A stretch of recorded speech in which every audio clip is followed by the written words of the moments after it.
श्री दुर्गा नवरात्र व्रत कथा। व्रत की विधि। इस व्रत में उपवास, फलाहार आदि का कोई विशेष कड़ा नियम नहीं है। प्रातः उठकर स्नान करके मंदिर में जाकर या घर पर ही नवरात्रों में दुर्गा जी का ध्यान करके यह कथा पढ़नी चाहिए। कन्याओं के लिए यह व्रत विशेष फलदायक है। जगदम्बा की कृपा से सब विघ्न दूर हो जाते हैं। कथा के अंत में बारंबार दुर्गा माता तेरी सदा ही जय का उच्चारण करें। कथा प्रारंभ। बृहस्पति जी बोले, हे ब्रह्मा, आप अत्यंत बुद्धिमान, सर्वशास्त्र और चारों वेदों को जानने वालों में श्रेष्ठ हो। प्रभु, कृपा कर मेरा वचन सुनो। चैत्र, आश्विन, माघ और आषाढ़ के शुक्ल पक्ष में नवरात्र का व्रत और उत्सव से क्यों किया जाता है? हे भगवान, इस व्रत का क्या फल है? किस प्रकार करना उचित है? और पहले इस व्रत को किसने किया? सो विस्तार से कहो। बृहस्पति जी का ऐसा वचन सुनकर ब्रह्मा जी कहने लगे कि हे बृहस्पति, प्राणियों का हित करने की इच्छा से तुमने बहुत अच्छा प्रश्न किया। जो मनुष्य मनोरथ पूर्ण करने वाली दुर्गा महादेव, सूर्य और नारायण का ध्यान करते हैं, वे मनुष्य धन्य हैं। यह नवरात्र व्रत संपूर्ण कामनाओं को पूर्ण करने वाला है। इसके करने से पुत्र चाहने वाले को पुत्र, धन चाहने वाले को धन, विद्या चाहने वाले को विद्या और सुख चाहने वाले को सुख मिल सकता है। इस व्रत के करने से रोगी मनुष्य का रोग दूर हो जाता है और कारागार में बंद हुआ मनुष्य बंधन से छूट जाता है। मनुष्य की तमाम आपत्तियां दूर हो जाती हैं और घर में संपूर्ण संपत्तियां आकर उपस्थित हो जाती हैं। वंध्या और काकवंध्या को भी इस व्रत के करने से पुत्र पैदा हो जाता है। समस्त पापों को दूर करने वाले इस व्रत के करने से कौन सा मनोरथ है जो सिद्ध नहीं हो सकता? जो प्राणी इस अलभ्य मनुष्य की देह को पाकर भी नवरात्र का व्रत नहीं करता है, वह माता पिता से हीन हो जाता है, अर्थात उसके माता पिता मर जाते हैं और वह अनेक दुखों को भोगता है। उसके शरीर में कुष्ठ हो जाता है और अंगहीन हो जाता है। उसके संतानोत्पत्ति नहीं होती। इस प्रकार वह मूर्ख अनेक दुख भोगता है। इस व्रत को न करने वाला निर्दयी मनुष्य धन और धान्य से रहित होकर भूख और प्यास के मारे पृथ्वी पर घूमता फिरता है और गूंगा हो जाता है। जो सधवा स्त्री भूल से इस व्रत को नहीं करती है, वह पतिहीन होकर नाना दुखों को भोगती है। यदि इस व्रत के करने वाला मनुष्य सारे दिन का उपवास न कर सके तो एक समय भोजन करे और उस दिन बांधवों के सहित नवरात्र व्रत की कथा श्रवण करे। हे बृहस्पति, जिसने पहले इस महाव्रत को किया उसका पवित्र इतिहास मैं तुम्हें सुनाता हूँ। तुम सावधान होकर सुनो। इस प्रकार ब्रह्मा जी का वचन सुनकर बृहस्पति जी बोले, हे ब्रह्मा, मनुष्यों का कल्याण करने वाले इस व्रत के इतिहास को मेरे लिए कहो। मैं सावधान होकर सुन रहा हूँ। आपकी शरण आए, मुझ पर कृपा करो। ब्रह्मा जी बोले, पीठत नामक मनोहर नगर में एक अनाथ नाम का ब्राह्मण रहता था। वह भगवती दुर्गा का भक्त था।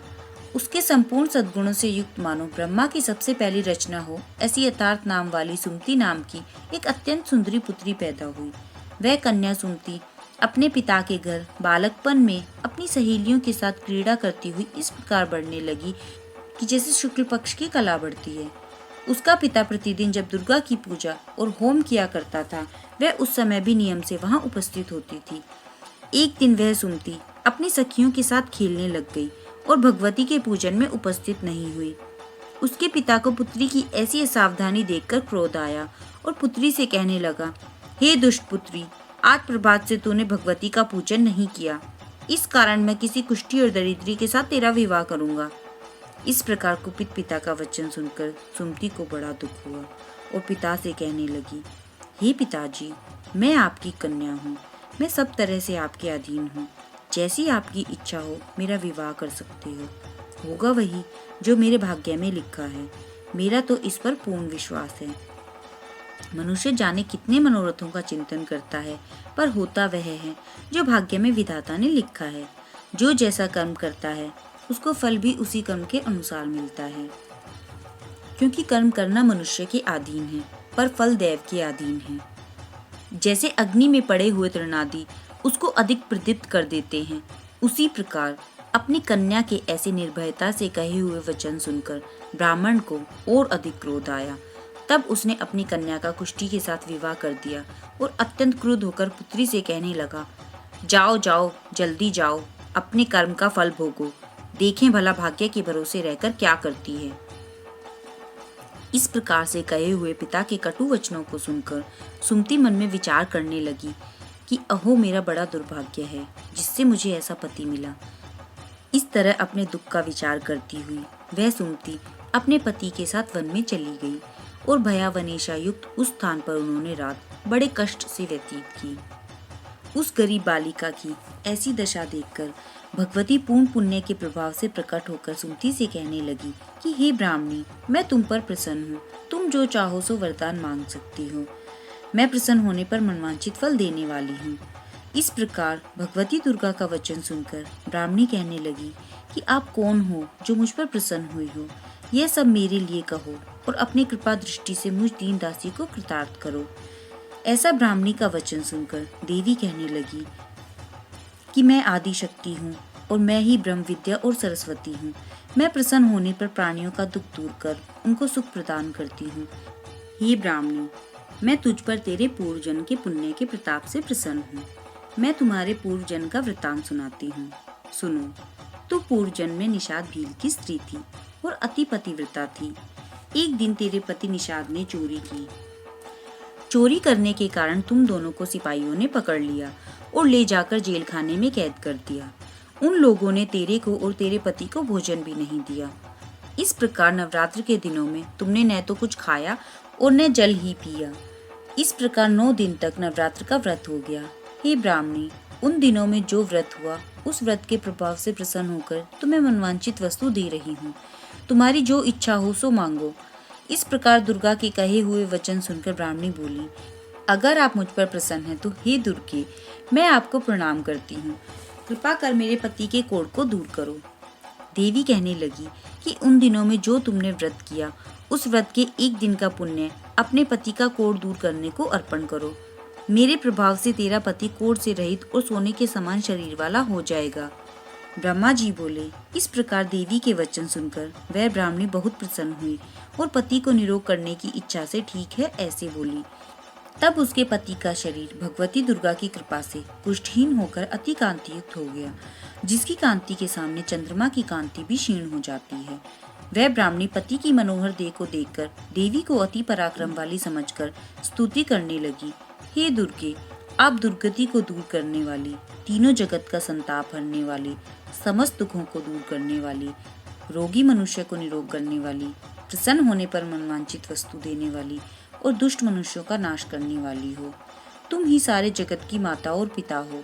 हे अम्बे, मुझ अपराध रहित अपला को मेरे पिता ने कुष्ठी मनुष्य के साथ विवाह कर मुझे घर से निकाल दिया।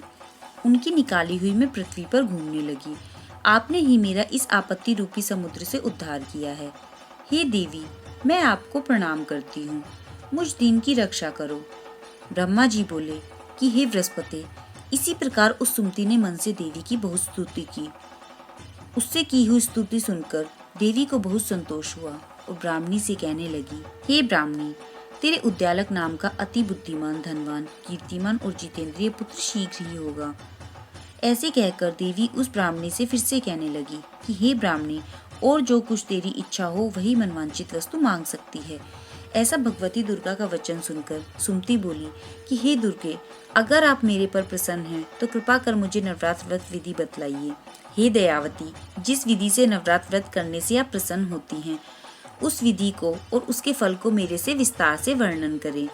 इस प्रकार ब्राह्मणी के कहे वचन सुनकर दुर्गा कहने लगी कि हे ब्राह्मणी, मैं तुम्हारे लिए संपूर्ण पापों को दूर करने वाली नवरात्र विधि को बतलाती हूँ, जिसको सुनने से तमाम पापों से छूटकर मोक्ष की प्राप्ति हो जाती है। आश्विन मास के शुक्ल पक्ष की प्रतिपदा से लेकर 9 दिन तक विधि पूर्वक व्रत करें। यदि दिन भर व्रत न कर सकें तो एक समय भोजन करें। पढ़े लिखे ब्राह्मणों से पूछकर घट स्थापना करें और वाटिका बनाकर उसको प्रतिदिन जल से सींचें।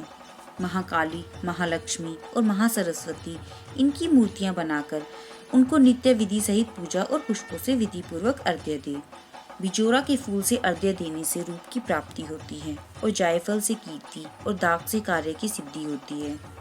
आंवले से सुख और केले से भूषण की प्राप्ति होती है। इस प्रकार फलों से अर्घ्य देकर यथाविधि हवन करें। खांड, घी, गेहूं, शहद, जौ, तिल, बिलपत्र, नारियल, दाग और कदम इनसे हवन करें। गेहूं से होम करने से लक्ष्मी की प्राप्ति होती है। खीर से चंबा के पुष्पों से धन और पत्तों से तेज और सुख की प्राप्ति होती है। आंवले से कीर्ति और केले से पुत्र प्राप्त होता है।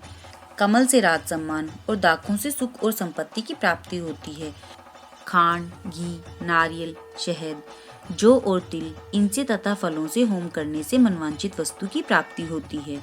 व्रत करने वाला मनुष्य इस विधान से होम कर आचार्य को अत्यंत नम्रता के साथ प्रणाम करें और यज्ञ की सिद्धि के लिए उसे दक्षिणा दें। इस महाव्रत को पहले बताई हुई विधि के अनुसार जो कोई करता है उसके सब मनोरथ सिद्ध हो जाते हैं। इसमें तनिक भी संशय नहीं है। इन 9 दिनों में जो कुछ दान आदि किया जाता है उसका करोड़ों गुना फल मिलता है। इस नवरात्र के व्रत करने से ही अश्वमेध यज्ञ का फल मिलता है। हे ब्राह्मणी, इस संपूर्ण कामनाओं को पूर्ण करने वाले उत्तम व्रत को तीर्थ, मंदिर अथवा घर में ही विधि के अनुसार करें। ब्रह्मा जी बोले कि हे बृहस्पति, इस प्रकार ब्राह्मणी को व्रत की विधि और फल बताकर देवी अंतर्ध्यान हो गई। जो पुरुष या स्त्री इस व्रत को भक्ति पूर्वक करता है वह इस लोक में सुख पाकर अंत में दुर्लभ मोक्ष को प्राप्त होता है। हे बृहस्पति, यह दुर्लभ व्रत का महात्म्य मैंने तुम्हारे लिए बतलाया है।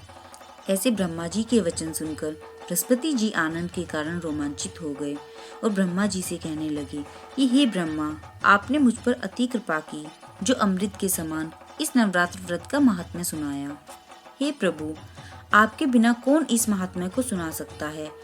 ऐसे बृहस्पति जी का वचन सुनकर ब्रह्मा जी बोले कि हे बृहस्पति, तुमने सब प्राणियों के हित करने वाले इस अलौकिक व्रत को पूछा, इसलिए तुम धन्य हो।